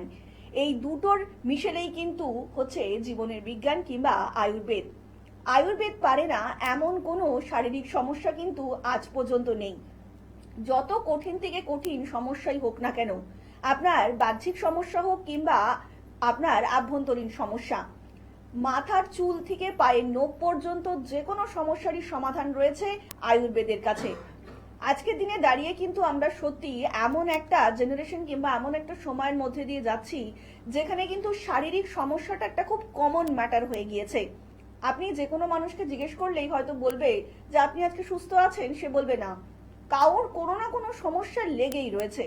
কেউ বলতে পারবে না যে আজকের দিনে দাঁড়িয়ে আমি একটু সুস্থ কিংবা আপনি একটু সুস্থ। কিন্তু এই সকল শারীরিক সমস্যার মধ্যে থেকেও তো আমাদেরকে বেঁচে থাকতে হবে। আমাদের যতটুকু লাইফ স্প্যান সেইটুকু তো আমাদের কর্ম করে যেতেই হবে এবং তার জন্য কিন্তু অবশ্যই প্রয়োজন আমাদের নিজের প্রতি একটু যত্নশীল হওয়া। আপনি নিজের প্রতি যত যত্নশীল হবেন তত দেখবেন আপনি মানসিক এবং শারীরিকভাবেও সুস্থ থাকতে পারছেন। আজকের দিনে দাঁড়িয়ে সেপটিক আর্থারাইটিসের মতন একটা সমস্যা কিন্তু আমরা খুব দেখতে পাচ্ছি। দেখুন, ব্যথা কিন্তু কোনো রোগ নয়, যে কোনো শারীরিক সমস্যারই নতুন একটা উৎপত্তি মাত্র। আর এই সেপটিক আর্থারাইটিস সত্যি সত্যি কি আমাদের আর আপনার জন্য ভীষণ হার্মফুল? সত্যি সত্যি কি এর থেকে মানুষের কোনো বিভিন্ন রকম অন্যান্য শারীরিক সমস্যা হতে পারে, নাকি সঠিক সময় চিকিৎসা করলে এর থেকে আমরা নিষ্পত্তি পেতে পারি? এই সমস্ত সমস্যার কিংবা এই সমস্ত কারণের যিনি উত্তর দিতে পারেন তিনি হচ্ছেন NBP Unani and Ayurveda research সেন্টারের chief medical officer doctor N Bhattacharya. আজকের অনুষ্ঠানে আমরা অনেক স্বাগত জানিয়ে নেব ম্যামকে। ম্যাম, অনেক স্বাগত আজকের অনুষ্ঠানে আপনাকে। নমস্কার ম্যাম, আজকের দিনে দাঁড়িয়ে আমরা ভীষণই কিন্তু একটু শরীর খারাপ হলেই প্যানিক হয়ে যাচ্ছি যে সত্যি সত্যি এটা কি আমাদের ভীষণ ভয়ের জিনিস, নাকি সঠিক সময় চিকিৎসা করলে এর থেকে আমরা মুক্তি পেতে পারি? আর তার মধ্যে থেকে একটা হচ্ছে তোমার সেপটিক আর্থারাইটিস। তো যদি একটু এটা ডিটেলসে বলেন যে সঠিক সময় চিকিৎসা করলে এই ধরনের শারীরিক সমস্যা থেকে কি আমরাও নিষ্পত্তি পাবো? আমরা আলোচনায় আসবো যদিও, কিন্তু তার আগে ইতিমধ্যে একজন বন্ধু চলে এসেছেন। নমস্কার, অনেক স্বাগত এই অনুষ্ঠানে। কে বলছেন? হ্যালো, নমস্কার, আমি মিথিলা কুন্ডু বলছি। হ্যাঁ ম্যাডাম, আপনি সবার আগে টিভির ভলিউমটা মিউট করুন আর ফোনে শুনুন, তাহলে শুনতে পাবেন। হ্যাঁ, টিভির ভলিউমটা মিউট করুন। আমার মেয়ের সম্বন্ধে একটু জানতে চাইছি। মেয়ের বয়স 17 বছর। আচ্ছা, বলুন কি সমস্যা। ওর না পিরিয়ডটা মানে প্রতি মাসে ক্লিয়ার হয় না, ওই 2 মাস আর বাদে বাদে হয়। আচ্ছা, এই জন্য কি ডক্টর দেখিয়েছেন আগে? না না। আচ্ছা, শুনুন ম্যাম বলছেন। আচ্ছা, ওর পিরিয়ডটা শুরু হয়েছে কত বছর বয়সে? ওর মাত্র কত বছর বয়সে শুরু হয়েছে পিরিয়ডটা? 7। মানে ওর বয়স কত ছিল তখন? 13, 14, 15? 12 বছর। 12 বছর বয়সে। তো তখন কি ওর মানে ঠিকঠাক হতো? মানে লাস্ট 5 বছর ধরে ঠিকঠাক হয়েছে? প্রথমে মোটামুটি কিছুদিন ঠিকঠাক হয়েছে, তারপর থেকে ঠিকঠাক হয় না। তারপর থেকেই ওর এই প্রবলেমটা হচ্ছে, মানে এক একটা মাস গ্যাপিং যায়। হ্যাঁ, মাঝে মধ্যে হচ্ছে, মাঝে মধ্যে হচ্ছে না। তো তার জন্য কোনো পরীক্ষা কিছু করাননি, কোনো ইউএসজি আল্ট্রাসাউন্ড কিছু করাননি? না না, মানে ওর মোটামুটি 2 মাস 2.5 মাস এরকম বাজে যাবে তার। তো কোনো ডাক্তারও দেখাননি, কোনো পরীক্ষাও করাননি? না না, দেখানো হয়নি ডাক্তার। তো কবে দেখাবেন ভেবেছেন ওই কিছু? জন্য তো ফোন করলাম আপনাকে। 5 বছর লেগে গেল আপনার ভাবনা চিন্তা করতে, 5 বছর লেগে গেল আপনার ফোন করতে। দেখুন, মেয়ের বয়স তো এখন যথেষ্টই কম, ঠিক আছে? এবার হ্যাঁ, এখন প্রত্যেকেরই একটু পিরিয়ডটা তাড়াতাড়ি শুরু হয়ে যাচ্ছে, 12-13 বছরটা একটু তাড়াতাড়ি, আর্লি একটু তাড়াতাড়ি শুরু হয়ে যাচ্ছে। কিন্তু ওর যদি প্রথম থেকেই এই প্রবলেমটাই থাকে যে ওর রেগুলার হয় না, 1-2 মাস গ্যাপিং হয়, তো আপনাকে কিন্তু তাহলে তার জন্য প্রথম কথা একটা ইউএসজি রিপোর্ট করতে হবে, আল্ট্রাসাউন্ড বা সোনোগ্রাফি রিপোর্ট একটা ওকে করাতে হবে, একটা পেটের ছবি করতে হবে। আর এইটা নিয়ে কিন্তু আপনাকে একটু, আপনি যেরকম এই 5 বছর লেগে গেল আপনার একটু কনসার্ন হতে, এখন কিন্তু আর সময় নষ্ট করবেন না, পেটের ছবিটা করান। একটু আমাদের হেল্পলাইন নাম্বারে ফোন করুন, ফোন করে আপনি জেনে নিন যে কোন চেম্বারটা আপনার বাড়ির কাছাকাছি রয়েছে আমাদের, সেখানে একবার এসে দেখা করবেন। মেয়েকে সাথে অবশ্যই নিয়ে আসবেন, কারণ এটা কিন্তু একটু হরমোনের সমস্যা হচ্ছে শরীরের মধ্যে। এখন আপ টু 21 ইয়ার্স, মানে ওর 21 বছর বয়স অব্দি কিন্তু অনেক ধরনের হরমোনের চেঞ্জেস হবে ওর শরীরের মধ্যে। ও যদি সেগুলোকে অ্যাডাপ্ট করতে না পারে, ওর কিন্তু পরবর্তী সময়ে গিয়ে এর থেকে পিসিওডি, পিসিওএস এগুলো সমস্যা চলে আসবে। একটু আগে আমরা ইনফার্টিলিটি নিয়ে কথা বলছিলাম, ইনফার্টিলিটির মতো সমস্যাও চলে আসতে পারে। তো এখন আর দেরি করবেন না, আর বসে থাকবেন না, একটু হেল্পলাইন ফোন করে একটু যোগাযোগ করুন। আর রিপোর্টটা করে যদি আপনি আসতে পারেন তাহলে আরো ভালো হবে, ঠিক আছে? ঠিক আছে। হ্যাঁ ম্যাম, আর একটা কথা। হ্যালো। হ্যাঁ, বলুন বলুন। হ্যাঁ, বলছি আমার একটা মানে সমস্যা আছে। আমার যখন পিরিয়ড হয় না, 3 দিন মানে অত্যাধিক পরিমাণে হয়, ওটা কি নর্মাল নাকি? আপনার বয়সটা একটু বলবেন। আমার বয়স 45। 45। তো এই যে 3 দিন আপনার অতিরিক্ত হয়, এটা কি বরাবরই হতো না এখন রিসেন্টলি হচ্ছে? না, এখন ওই মানে বছর 2 ধরে প্রচুর পরিমাণে হচ্ছে। আচ্ছা, তো দেখুন, আপনারও কিন্তু আস্তে আস্তে এখন পিরিয়ডসটা বন্ধ হবে। তো এই সময় একটুখানি এরকম ওপর নিচ কিন্তু হবে, এটা নিয়ে খুব চিন্তার কারণ খুব আমি বলবো না আছে করে। কিন্তু আপনার যদি খুব ব্লিডিং হয় বা ক্লটিং হয়, যে চাকা চাকা রক্ত বেরোচ্ছে, কালচে রঙের রক্ত হচ্ছে, বা আপনার তলপেটে ব্যথা হচ্ছে, এরকম যদি সমস্যা আপনার থাকে। না, হ্যাঁ ম্যাম, শুনুন, তলপেটে ব্যথা হচ্ছে না, আচ্ছা, কিন্তু মানে 3 দিন প্রচুর পরিমাণে ব্লিডিং হচ্ছে, 4 দিন পুরো পরিষ্কার হয়ে যাচ্ছে। আচ্ছা, তাহলে আপনার যদি এরকম মনে হয় যে না এটা আপনার অস্বাভাবিক হচ্ছে, স্বাভাবিক আপনার এটা নয়, তাহলে আপনিও একটা পেটের ছবি করিয়ে নেবেন, ঠিক আছে? হতে পারে আপনার ইউটেরাসের মধ্যে কোনো সমস্যা রয়েছে, যে ইউটেরাসটা আপনার মানে জরায়ুটা আপনার বড় হয়ে গেছে, যার জন্য আপনার এরকম প্রবলেম হচ্ছে। তো আপনিও একটা ছবি করিয়ে নিন, ঠিক আছে? এগুলো নিয়ে কিন্তু বসে থাকবেন না, কারণ পরবর্তী সময়ে কিন্তু এর থেকে আপনার যে সার্ভাইকাল ক্যান্সারের একটা কারণ কিন্তু হতে পারে এই প্রবলেমগুলো। তো আপনি একটু রিপোর্টটা করান, আপনিও আমাদের চেম্বারে এসে একবার দেখা করবেন তাহলে, ঠিক আছে? ঠিক আছে। অনেক ধন্যবাদ। আর একটু বিস্তারিত জানতে অবশ্যই কিন্তু নিচে যে হেল্পলাইন নাম্বারটা রয়েছে সেখানে কিন্তু যোগাযোগ করতেই পারেন। তার জন্য আপনাদেরকে ডায়াল করতে হবে 9830235527 অথবা 37 নাম্বারে। ম্যাম, আমি এক্ষুনি আপনি যে বললেন যে সার্ভাইকাল ক্যান্সারের, তো এটা যদি একটু দর্শকদেরকে বলেন যে এটা কোন বয়সে গিয়ে মানুষজনের কাছে দেখা দিতে পারে বেশি পরিমাণে? আচ্ছা, সার্ভাইকাল ক্যান্সার মানে হচ্ছে আমাদের ফিমেল অর্গান, যে রিপ্রোডাক্টিভ যে অর্গানগুলো রয়েছে তার মধ্যে একটি ছোট একটা প্যাসেজ মতো রয়েছে, একটা অর্গান রয়েছে যেটাকে আমরা সার্ভিক্স বলে থাকি।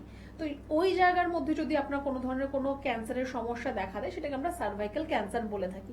সার্ভাইকাল বললে অনেকেই ভাববে ঘাড়ের সমস্যা, কিন্তু নয়, সার্ভিক্সে যে ক্যান্সার হয় সেটাকে সার্ভাইকাল ক্যান্সারও বলা হয়ে থাকে, ঠিক আছে? আচ্ছা, তার পাশাপাশি আপনার ওভারির মধ্যে আপনার ক্যান্সারের সমস্যা দেখাইতে পারে, আপনার ইউটেরাসের মধ্যে আপনার ক্যান্সারের সমস্যা দেখা দিতে পারে। এবার দেখুন, ক্যান্সার যে রোগটি রয়েছে না, হঠাৎ করে ধরা পড়ে, কিন্তু রোগটা কিন্তু হঠাৎ করে হয় না। এমন না যে আপনি আজকে রাতে ঘুমালেন, সকালবেলা উঠে আপনি জানতে পারলেন যে হ্যাঁ আমার তো ক্যান্সার হয়ে গেছে, সেখানে সেকেন্ড স্টেজ বা থার্ড, এরকম কিন্তু হয় না। আপনার শরীরকে কিন্তু ও আগের থেকে জানান দিচ্ছে যে এই প্রবলেমগুলো হচ্ছে, তার সলিউশন করো, নয়তো কিন্তু এখান থেকে ক্যান্সার হতে পারে। কিন্তু দুটো জিনিস, এক আমাদের গাফিলতি, আরেক হচ্ছে যে কি হবে, ঠিক হয়ে যাবে, আর কতদিন আছি। তো এই জিনিসগুলোর জন্যই কিন্তু এরকম ক্যান্সারের মতো বড় রোগ আমাদের শরীরের মধ্যে কিন্তু বাসা বাঁধতে পারে খুব ইজিলি, ঠিক আছে? তো এই যে আপনার এই প্রবলেমসগুলো, ফিমেল ওরিয়েন্টেড যত প্রবলেমস রয়েছে, যে আপনার পিরিয়ডসে প্রচুর ব্লিডিং হয় বা ক্লটিং হয় বা ঠিকভাবে আপনার পিরিয়ডস হচ্ছে না, একদম ইনিশিয়াল থেকে তার চিকিৎসাটা শুরু করুন। বা অনেকের ক্ষেত্রে দেখা যায় হোয়াইট ডিসচার্জের সমস্যা, সেটা যদি আপনার পিরিয়ডসের 7 দিন আগে পরে হচ্ছে, দ্যাট ইজ নর্মাল। কিন্তু সারা মাস আপনার থাকছে, সেখানে একটা ব্যাড স্মেল হচ্ছে বা একটা ডিসকালারেশন, ইয়েলোইশ কালার বা পিঙ্কিশ কালার আপনি দেখতে পাচ্ছেন, সেখানে কিন্তু আপনাকে একদম প্রথম থেকে, একদম ইনিশিয়াল থেকে সঠিক জায়গায় সঠিক চিকিৎসাটা কিন্তু করতে হবে। আর নাহলে কিন্তু ওই পরবর্তী স্টেজ আপনার ক্যান্সার, সেটাও কিন্তু আসতে বেশি সময় লাগবে না। আমাদের একজন বন্ধু উপস্থিত, কিন্তু তার সাথে কথা বলার আগে ম্যামের থেকে একটু জিজ্ঞেস করে নেব যে ম্যাম, ক্যান্সার শুনলেও আজকের দিনে মানুষ মনে করছেন যে না, এটা কিন্তু ক্যান্সার হয়ে গেছে মানে আর আমার কোনো উপায় নেই, মানে আমি আর বাঁচতে পারবো না, এটা মানে এই মিথটা কতটা সত্যি ম্যাম? ক্যান্সার কি সত্যি কিউরেবল কিংবা নন কিউরেবল জিনিস একটা? দেখুন, কিউরেবল আপনার তখন যদি আপনার একদম ইনিশিয়াল স্টেজে যদি ধরা পড়ে বা যদি আপনি চিকিৎসাটা তাড়াতাড়ি যদি শুরু করতে পারেন।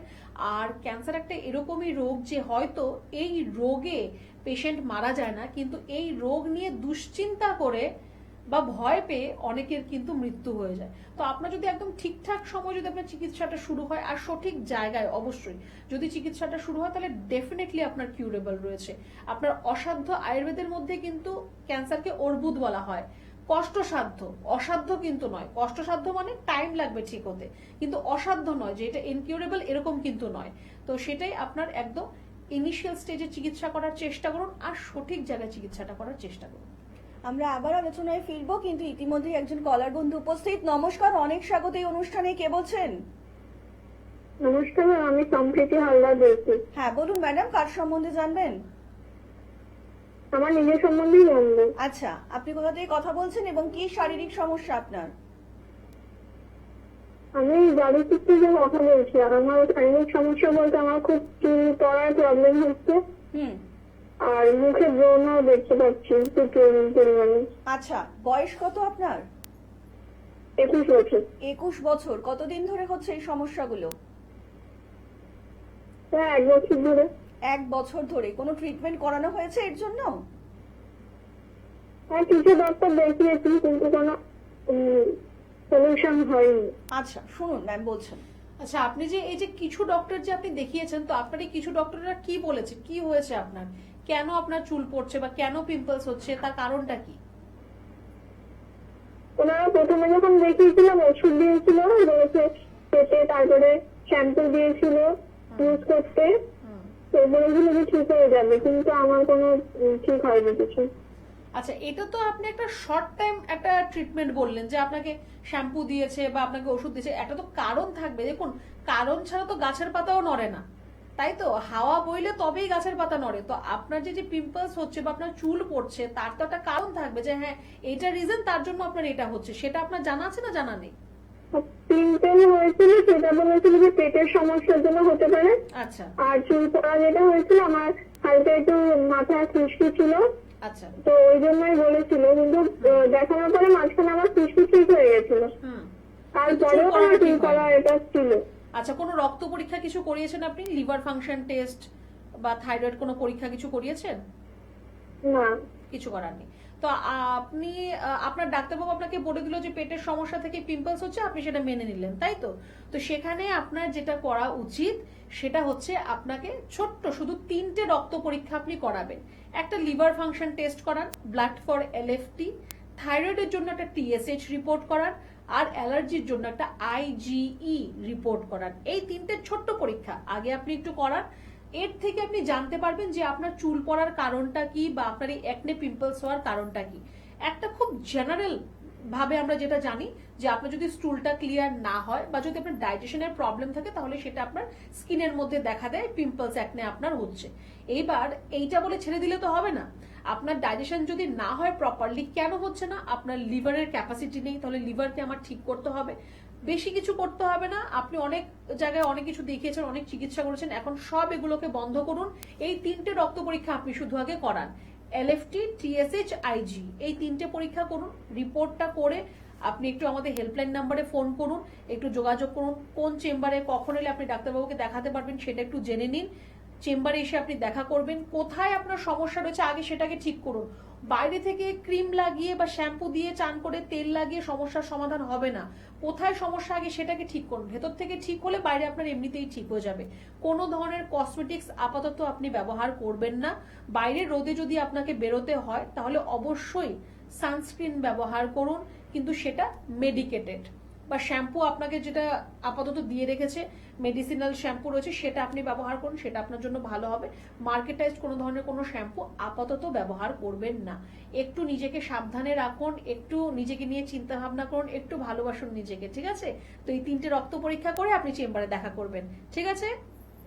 আচ্ছা, অনেক ধন্যবাদ। আর একটু বিস্তারিত জানতে অবশ্যই নিচে যে হেল্পলাইন নাম্বারটা রয়েছে সেই হেল্পলাইন নাম্বারে কিন্তু আপনারা যোগাযোগ করতেই পারেন। তার জন্য আপনাদেরকে ডায়াল করতে হবে 9830235527 অথবা 37 নাম্বারে। আর এই হেল্পলাইন নাম্বারটাই হচ্ছে আপনাদের জীবনের সুস্থতার চাবিকাঠি। আপনারা যখনই এই হেল্পলাইন নম্বরে ফোন করছেন তখনই কিন্তু যুক্ত হয়ে যাচ্ছেন এনবিপি ইউনানি অ্যান্ড আয়ুর্বেদা রিসার্চ সেন্টারের অভিজ্ঞ চিকিৎসকেদের সঙ্গে। আর আপনারা প্রত্যেকেই জানেন যে কোনো শারীরিক সমস্যারই কিন্তু রুট থেকে ট্রিটমেন্ট করে থাকেন এনবিপি ইউনানি অ্যান্ড আয়ুর্বেদা রিসার্চ সেন্টারের অভিজ্ঞ চিকিৎসকেরা। কারণ যে কোনো শারীরিক সমস্যারই রুটটা যদি সঠিকভাবে সঠিক সময়ে যদি চিকিৎসা করা না হয়ে থাকে সেই শারীরিক সমস্যা কিন্তু বারবার ফিরে আসতে পারে। আর এখানেই কিন্তু এনবিপি ইউনানি অ্যান্ড আয়ুর্বেদা রিসার্চ সেন্টারের ডাক্তারবাবুদের জয়, কারণ এখানে কিন্তু আপনাদের জন্য এই রিপোর্ট বেস টাইম বাউন্ড ট্রিটমেন্টই করে থাকেন অভিজ্ঞ চিকিৎসকেরা। তাই যখনই আপনি আসছেন এখানে কথা বলছেন, এখানে কিন্তু অভিজ্ঞ ডাক্তারবাবুরা রয়েছে, তাদের প্যানেল রয়েছে।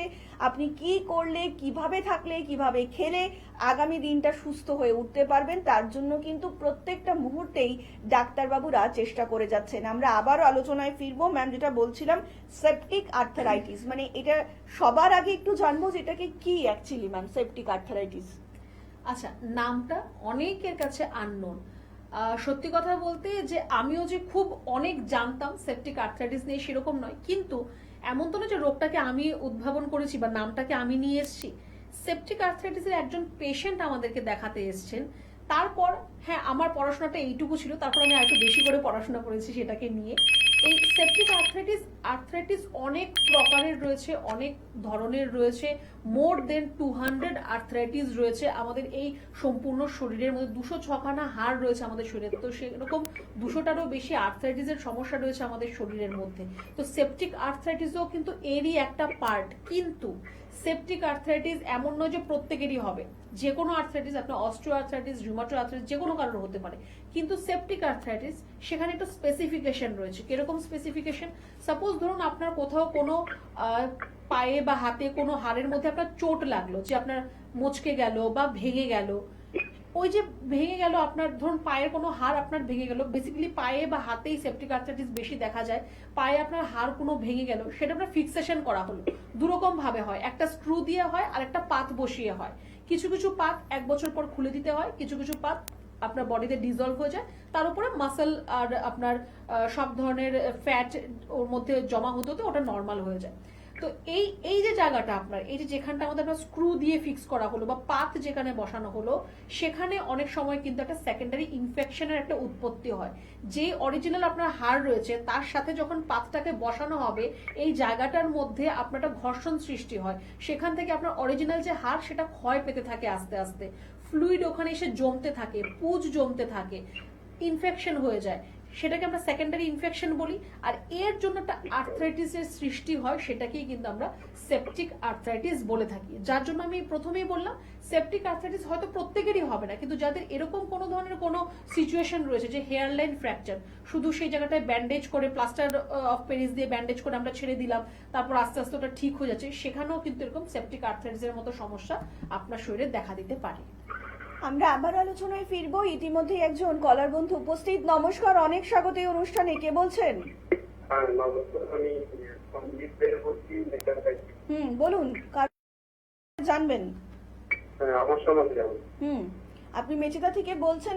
এখন কিন্তু মেচেদাতে এইবারে কিন্তু বি শর্মাকে পেয়ে যাবেন, অবশ্যই কিন্তু দেখিয়ে নিতে পারবেন। বলুন আপনার কি শারীরিক সমস্যা?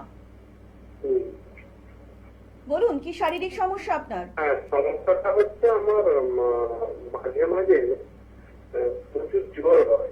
জ্বর হচ্ছে? আচ্ছা, হ্যাঁ, জ্বর হয়, ওষুধ খেলে ভালো হয়ে যায়, যেটা কন্টিনিউ সপ্তাহে একদিন করে বা দুদিন করে সেভিং করে আপনার বয়স কত?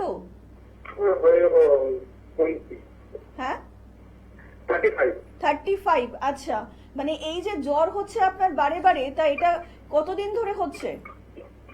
এই ধরুন 1-1.5 মাস হয়ে গেল। রাতের দিকে বেশি হয়। রাতের দিকে বেশি হচ্ছে, তো এর জন্য আপনি কি মেডিসিন কনজিউম করছেন? হ্যাঁ, মেডিসিন খেলে ভালো হয়ে যায়, তারপর আবার হচ্ছে, একদমই করে তাই। আবার। শুনুন ম্যাম বলছেন বাকিটা। আচ্ছা, আপনার যে বললেন যে বারে বারে জ্বর আসে, এর জন্য আপনি তাহলে জ্বরের ওষুধই মেইনলি খাচ্ছেন, তাই তো? জ্বর কমানোর জন্য যে ওষুধগুলো থাকে। আচ্ছা, প্রথম কথা কিন্তু আপনাকে বলবো, জ্বর itself is not a disease, মানে জ্বর কোনো রোগ নয়। জ্বর হচ্ছে কোনো একটা আপনার শরীরের মধ্যে একটা রোগ, তার একটা একটা এক্সাম্পল আপনি বলতে পারেন। মানে আপনার শরীরের মধ্যে কোনো ধরনের কোনো রোগ হচ্ছে, ভেতরে কোনো একটা রোগ উৎপন্ন হচ্ছে বা একটা কোনো সমস্যা হচ্ছে, তার একটা বহিঃপ্রকাশ হচ্ছে জ্বর হওয়া। তো আপনার যদি এরকম 1 মাস 1.5 মাস ধরে আপনার এই প্রবলেম রয়েছে যে আপনার সপ্তাহে 2-4 দিন আপনার জ্বর আসছে, রাত্রেবেলার দিকে আপনার জ্বরটা থাকছে, তো তাহলে কিন্তু আপনাকে স্পেসিফিক্যালি একটুখানি কিছু টেস্ট করানোর প্রয়োজন রয়েছে। একটা সিবিসি রিপোর্ট আপনার করান, ঠিক আছে? কমপ্লিট ব্লাড টেস্ট যেটা রয়েছে সেটা সিবিসি রিপোর্ট আপনি একটা করান, তাহলে আপনার কোথায় কি সমস্যা রয়েছে সেটা দেখা দেবে। আর আপনি এখন বৃষ্টি ভিজে যদি যান আপনি, তাহলে আপনি চেষ্টা করবেন যে মাথায় যদি জল পড়ে এসে আপনি স্নান করুন, ড্রেস চেঞ্জ করুন। যদি অতিরিক্ত ঘেমে যাচ্ছেন সেখানে আপনি ড্রেসটা চেঞ্জ করুন বা স্নান করে নিন। ঠান্ডা লাগানো কিন্তু আপনার একদমই চলবে না। যদি একটা পার্টিকুলার সময়ের মধ্যে আপনার জ্বর আসে, যে হ্যাঁ আমার রাতের বেলার দিকেই আমার জ্বরটা আসে, আর একটা সেম ইন্টারভেলের মধ্যে জ্বর আসে, একটা সেম টাইম পিরিয়ডে জ্বর আসে, তাহলে কিন্তু আপনাকে কিছু জ্বরের প্যারামিটার টেস্ট রয়েছে সেগুলো কিন্তু একটু করে নেওয়া উচিত আপনার, ঠিক আছে? তো আপনি যদি মনে করেন যে আপনি আমাদেরকে দেখাবেন, মেচেদায় আমাদের চেম্বার রয়েছে, সেখানে এসে আপনি যোগাযোগ করতে পারেন। আর যদি আপনি মনে করেন যে না এতদিন আপনি ওয়েট করবেন না, কারণ নেক্সট উইকে আমাদের চেম্বার রয়েছে, তাহলে আপনাকে বলবো যে আপনি কলকাতায় এসে আমাদের যে কোনো চেম্বারে কিন্তু দেখা করবেন, ঠিক আছে? কারণ আপনার কিন্তু এই জ্বরটা শুধু জ্বর বলে ফেলে রাখবেন না, যে জ্বর হচ্ছে জ্বরের ওষুধ খেলাম ঠিক হয়ে গেল। এটা কিন্তু আপনার শরীরের মধ্যে অন্য একটা রোগের ইনভিটেশন দিচ্ছে, ঠিক আছে? তো তার জন্য একটু নিজের চিন্তাধারা করুন, একটুখানি নিজেকে সুস্থ রাখতে হবে, একটু আপনি চিন্তা ভাবনা করুন, দরকার হলে হেল্পলাইন নাম্বারে ফোন করে নেবেন। অনেক ধন্যবাদ। আর একটু বিস্তারিত জানতে অবশ্যই নিচে যে হেল্পলাইন নাম্বারটা রয়েছে আপনারা কিন্তু সেখানে যোগাযোগ করতেই পারেন। তার জন্য আপনাদেরকে ডায়াল করতে হবে 9830235527 অথবা 37 নাম্বারে। আর এই মুহূর্তে শুধুমাত্র আপনাদের জন্যই কিন্তু আপনারা এনবিপি Unani and Ayurveda research centre head office পেয়ে যাচ্ছেন মধ্যমগ্রামে, কলকাতাতে পাচ্ছেন ল্যান্সডাউন, হাজরা, হাতিবাগান, খিদিরপুর, হাওড়াতে পাচ্ছেন দাসনগর, বেলুর শিবপুর এবং দক্ষিণ 24 পরগনার আমতলাতেও কিন্তু পেয়ে যাচ্ছেন এনবিপি ইউনানি অ্যান্ড আয়ুর্বেদা রিসার্চ সেন্টারের ক্লিনিক। তাছাড়া কিন্তু এই মুহূর্তে শুধুমাত্র আপনাদের জন্যই মালদাতে থাকছেন ডক্টর এস ঘোষাল, ঝাড়গ্রামে থাকছেন ডক্টর এ হালদার, বনগাঁতে থাকছেন ডক্টর এন ভট্টাচার্য, কাকদ্বীপে থাকছেন আবারও ডক্টর এন ভট্টাচার্য, মেদিনীপুরে থাকছেন ডক্টর বি শর্মা, শিলিগুড়িতে ডক্টর এস ঘোষাল, বহরমপুরে ডক্টর এ হালদার, কৃষ্ণনগরেও কিন্তু ডক্টর এ হালদার, রায়গঞ্জে পাচ্ছেন ডক্টর এস ঘোষালকে, হেরিয়াবাসীরা কিন্তু আবারও পেয়ে যাচ্ছেন ডক্টর বি শর্মাকে, ডিব্রুগড়ে পাচ্ছেন ডক্টর এস ঘোষালকে, মেচেদাবাসীরা কিন্তু আবারও পেয়ে যাচ্ছেন ডক্টর বি শর্মাকে, রামনগর নতুন চেম্বার সেখানে কিন্তু পাচ্ছেন ডক্টর বি শর্মাকে, ক্যানিং সেখানে কিন্তু পাচ্ছেন ডক্টর এ হালদারকে, বাঁকুড়াতে পাচ্ছেন ডক্টর এ হালদারকে, বর্ধমানে পাচ্ছেন ডক্টর বি শর্মাকে, আবারও পাচ্ছেন আপনারা গৌহাটিতে পাচ্ছেন ডক্টর এস ঘোষালকে, শিলচরে পাচ্ছেন ডক্টর ভি সিংকে, বোলপুরে পাচ্ছেন ডক্টর এস ভাদুরীকে, আরামবাগে পাচ্ছেন ডক্টর এ হালদারকে, হলদিয়াতে পাচ্ছেন ডক্টর এ হালদারকে, কোচবিহারে পাচ্ছেন ডক্টর এস ঘোষালকে, দুর্গাপুরে পাচ্ছেন কিন্তু ডক্টর বি শর্মাকে, আবারও আসানসোলেও কিন্তু আবারও পাচ্ছেন ডক্টর বি শর্মাকে, গঙ্গারামপুরে পাচ্ছেন ডক্টর এস ঘোষালকে, আগরতলাতে কিন্তু আবারও পাচ্ছেন ডক্টর এন ভট্টাচার্যকে, পুরুলিয়াতে পাচ্ছেন ডক্টর এ হালদারকে, জামশেদপুরে পাচ্ছেন ডক্টর এস ভাদুরীকে এবং দিল্লি একদমই তাই, কলকাতা পেরিয়ে কিন্তু এবার দিল্লিবাসীরাও পেয়ে যাচ্ছেন এনবিপি ইউনানি অ্যান্ড আয়ুর্বেদা রিসার্চ সেন্টারের ক্লিনিক এবং সেখানে কিন্তু থাকছেন ডক্টর ভি সিং। তাই যারা যারা দেখাতে চাইছেন একদম কিন্তু মিস করবেন না, অবশ্যই হেল্পলাইন নাম্বারে সরাসরি ফোন করে যোগাযোগ করে অ্যাপয়েন্টমেন্টটা বুক করে নিন। আমরা আবারও ফিরবো আলোচনায়, কিন্তু তার আগে আরো একজন বন্ধু উপস্থিত। নমস্কার, অনেক স্বাগত এই অনুষ্ঠানে। কে বলছেন? আমি সীমা পাল বলছি। হ্যাঁ বলুন ম্যাডাম, কোথা থেকে কথা বলছেন? আমি বেহালা থেকে বলছি। বেহালা থেকে বলছেন, আচ্ছা বলুন কার সম্বন্ধে জানবেন? আমার নিজের সম্বন্ধে। বলুন আপনার কি শারীরিক সমস্যা, তার সাথে বয়স উল্লেখ করবেন আপনার। হ্যাঁ, বয়স 45। বলুন কি শারীরিক তো সমস্যা। আমার মানে 4 বছর আগে পিস্তুলা হয়েছে। আচ্ছা। পিস্তুলা হয়েছিল, ওটা মানে ওটি করা হয়েছিল একবার। হুম। তারপরে মানে 3 বছরের মতো ভালো ছিলাম। আচ্ছা। এখন আবার ওটা মানে আগে 6 মাস 1 বছর বাদে বাদে হতো, এখন ওটা মানে 2 মাস 2.5 মাসের মধ্যেই আবার ফিরে আসছে। আচ্ছা। এত কষ্ট হচ্ছে, ওটা কি মানে ওষুধের দ্বারা মানে কমানো যাবে কি? একটু একদম, ডাক্তারবাবু একদম। বলেন। শুনুন ম্যাম বলছেন। আচ্ছা, প্রথম কথা তো আপনাকে আমি আপনার থেকে একটু জানতে চাইবো, আপনার এখন মনে হচ্ছে ওষুধে সারবে কিনা। তো আপনি তো অপারেশন করে এলেন, তো তাহলে তখন সারলো না যে? সেটা আপনার যে তখন তো বুঝতে পারিনি, মানে হঠাৎ হঠাৎ করে হয়েছে তো, এবার বুঝতে পারিনি তখন। তারপর ডাক্তার দেখিয়েছি, এবার ডাক্তার যা বলেছে সেটাই করেছি, বুঝতে পারিনি। তো আপনার অপারেশনটা এখানেই হয়েছিল, কলকাতাতেই হয়েছিল তো? হ্যাঁ, কলকাতাতেই হয়েছিল। তো সেই ডাক্তারবাবুর কাছে আবার গেছিলেন যে আমার তো আবার এরকম প্রবলেম হলো, এখন কি করব? ওনাকে আবার বলেছেন সেই কথাটা গিয়ে? না, ওনাকে বলা হয়নি। উনি বলেছিলেন যে যেটা আমি অপারেশন করে দিয়েছি সেখান থেকে তো আর হবে না, এবার ওটা যদি অন্য জায়গা দিয়ে আবার হয় সেটা তো কিছু করার নেই। বাহ বাহ, খুব ভালো কথা, খুব সুন্দর কথা। আমি বলবো যে দেখুন, আপনি আমার থেকে জানতে চাইলেন যে মেডিসিনে সারবে কিনা। আমি তো আপনাকে প্রথমবারেরটাও মেডিসিনে সারিয়ে দিতে পারতাম, ঠিক আছে? আপনি প্রথমবারটা অপারেশন করালেন, দ্বিতীয়বার আপনি এখন আপনার যে আবার প্রবলেম হচ্ছে, অবশ্যই মেডিসিনের মাধ্যমেই সেটা সারবে। তার জন্য কোনো ধরনের কাটাছেড়া আমরা তো করাই না, করবো না। তবে আপনি আমাদের কাছে আপনি একটু হেল্পলাইন নাম্বারে ফোন করে একটু যোগাযোগ করবেন। আপনি বেহালা থেকে ফোন করছেন, আপনার জন্য আমাদের আমতলা চেম্বার কাছাকাছি হতে পারে বা আমাদের ল্যান্সডাউন চেম্বার কাছাকাছি হতে পারে। যেটা আপনার সুবিধা আপনি সেখানে এসে দেখা করবেন।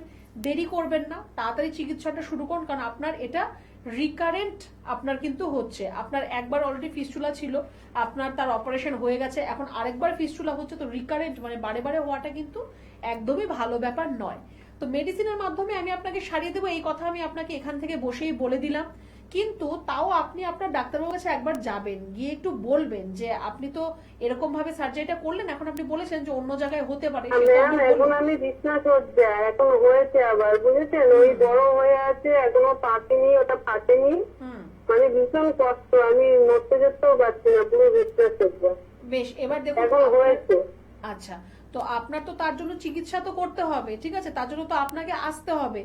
তো আপনি যদি নিজে না আমি আসতে এটা পারেন, মানে এই যেটা হয়েছে এটা ফেটে গেলেই আমি যাব।